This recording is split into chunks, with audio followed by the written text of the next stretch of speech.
not connected as yet, Sakshi.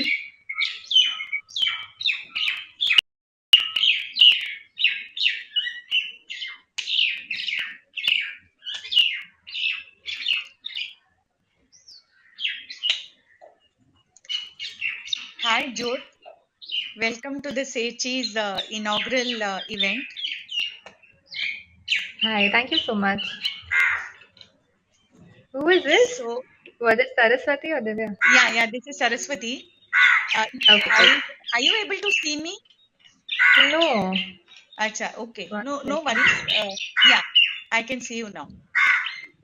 Okay, okay. I can hear the beautiful sounds in your background, which is really nice. Lot of audience. Yes, yes. Anyway, so I'll just begin by introducing you, and then we'll go into the Q&A on the topic. Sure. Uh, so Jyot is a people-oriented and result-focused leader who has worked with individuals from diverse backgrounds, including students, sportsmen, children with special needs, educators, wellness professionals, corporate employees, and entrepreneurs. She believes that good physical and mental health of people makes a good society. She has over 6+ years of experience and research in the field of dermatoglyphics and cognitive science and leads a presidential award winning team that has impacted and trained over 5,000 plus lives across 11 plus countries. That is super impressive. And I mean, at such a young age, 5,000 plus, I mean, that is really like a dream come true for anyone, which again is very closely linked to your topic, which is dream big. So, a topic sounds very simple, but I'm sure it's not as simple as it sounds. So, why did you choose this topic? I mean, it's very intriguing. Right. So I think one of the main reasons that I chose a very different topic, but this topic is very close to my heart. I'm really sorry.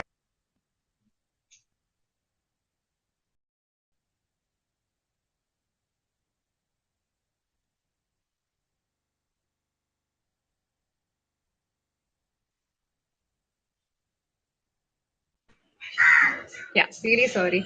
So I'm surrounded by a lot of pets and animals today. So you may get to hear the birds chirping, you may get to hear dogs as well. So really excuse me for that. Yes, coming back on why I chose this topic is because it's very close to my heart. Reason being, whatever decisions I have taken in my life, it has only been because of my dream. So even if I'm here today, or like you mentioned, uh, you know, connecting and working with people over various geographies and over 5,000 people was only possible because I had a dream. If I tell you a little about myself as a student, I was a very average student. However, I really aspired to do something different, something extraordinary, and that is what kept me going. That is what kept me taking the challenges head on and moving towards a path which was very unconventional than anybody else, in my circle. So yeah, that's the reason why Dream Big is the topic for today. So, as a student, what was the turning point for you to actually, dream big? Okay, so I think it goes back to my engineering days. I was doing my engineering from DJ Sangvi, it's in Mumbai, and in I was very excited when I started. However, in the second year of engineering, I realized that this is not what I want to do. Okay, and I think I was going through a lot of daily battle within my own mind, that am I sure that I'm on the right path? Is this something that I really want to do? And that's when I realized what my real dream is, and I started making those small decisions However, I think they were not that compelling enough for me to take a big decision in my life until unless I got my first job. So, right after my graduation, when I got my first job, I was just asking myself one question, which was, is this really going to help me achieve my dream? And the answer was no. And I thought to myself, so should I just give myself few years, settle for now, maybe have a stable income, have a stable career, and then maybe at the age of 40, when I'm stable enough, I pursue my dream at that age. And the next question that popped up in my head was, do I even have 40 years, in my life? So I had no answer to that. And that is what led me, or probably I could say that was my turning point. And I left my job in half a day, and I ventured on a very different path from that day onwards. Wow. So I think my next question is very much related. What was your first dream that led you to take this decision? Okay, dreams have been many, but one of the dreams which really pushed me to take this big decision in my life, again goes back to my childhood. So I have been playing badminton competitively. So while I was younger, I used to play for Maharashtra, and I was representing Maharashtra in various All India and national level tournaments. I think that was a combined dream of my own, my parents, and my coach, and that was something very close to my heart again. So after my 10th, I actually left badminton so that I could pursue education and have a better career. And I believe that has been my dream. So I always felt, what if I could, excel more in the thing that I was really passionate about. And yeah, I think badminton has been the biggest reason for me uh, to take all the difficult decisions in my life. That has been the center point. Okay. So how did you discover your real dream? Like, I mean, even as a youth, people are generally very confused. They are not very sure on which path to take, and whether that what it is, and how do you get that clarity of thought? Right, right. I think that's a very big dilemma for everyone. It was for me also. However, I think challenges are really important because they really press us, they push us to a point where we have to take a decision. Either it's this or that, right? So even for me, I think in 2014 and that entire year, I went through some really, really crazy challenges. I think I've shared this with Rajpreet earlier. I used to work almost like 18 to 20 hours a day, like literally no sleep, that kind of a situation. And I was juggling between things, trying to find out what I really want to do. And it came to a point where it, started affecting me mentally.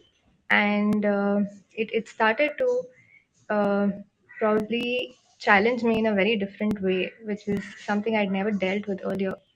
And I believe that was the point where I, just went totally. I paused completely.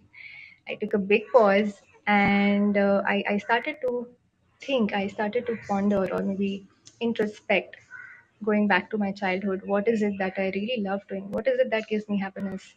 And yeah, I think that was something that led me to realize that badminton is what gives me happiness.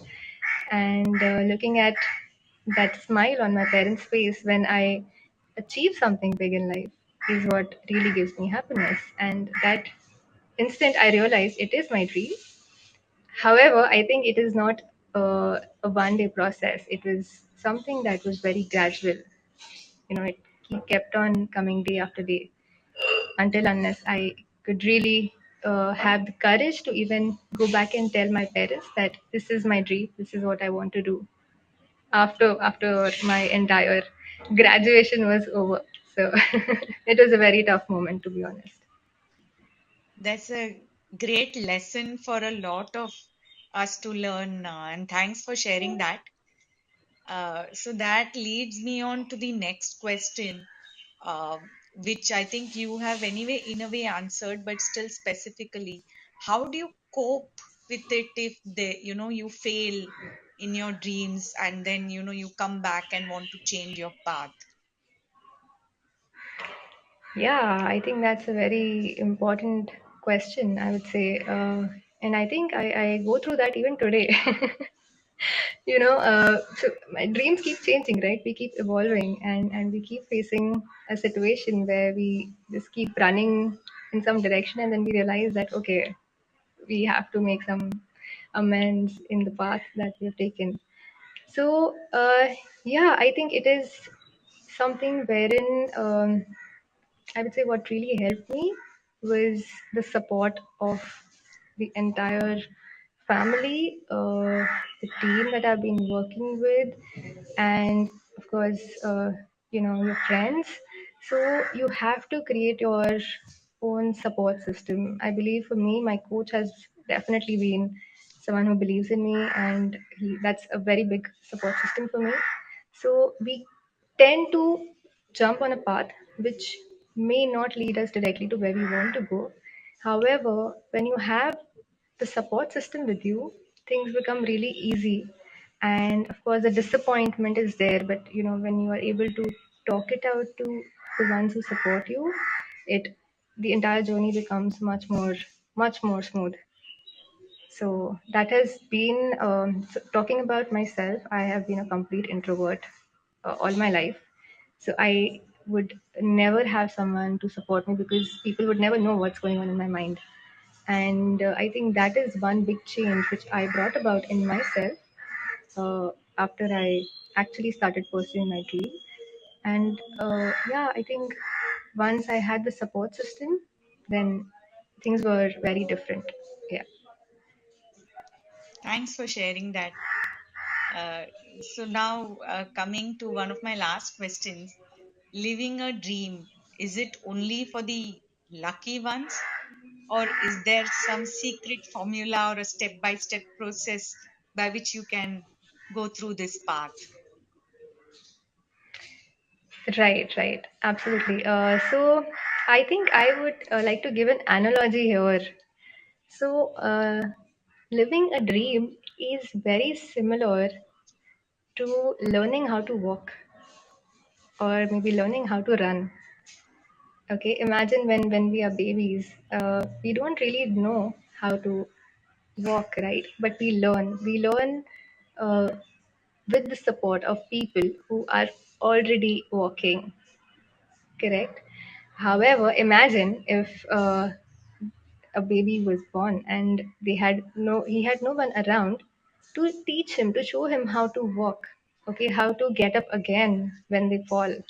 It would be really hard for this baby to even imagine that there is a possibility for him to walk, there is a possibility for him to run also. Correct. It's the same with a dream. So, of course, when we dream something, we actually need to associate ourselves with people who have achieved their dreams and learn from them how to achieve our own dream. And I think if we are able to do that, it is definitely achievable for everyone and anyone. I have come across people who had nothing in their life but very big dreams, and they today are some of the top leaders. Okay, they have achieved something which was not even imaginable for people like us.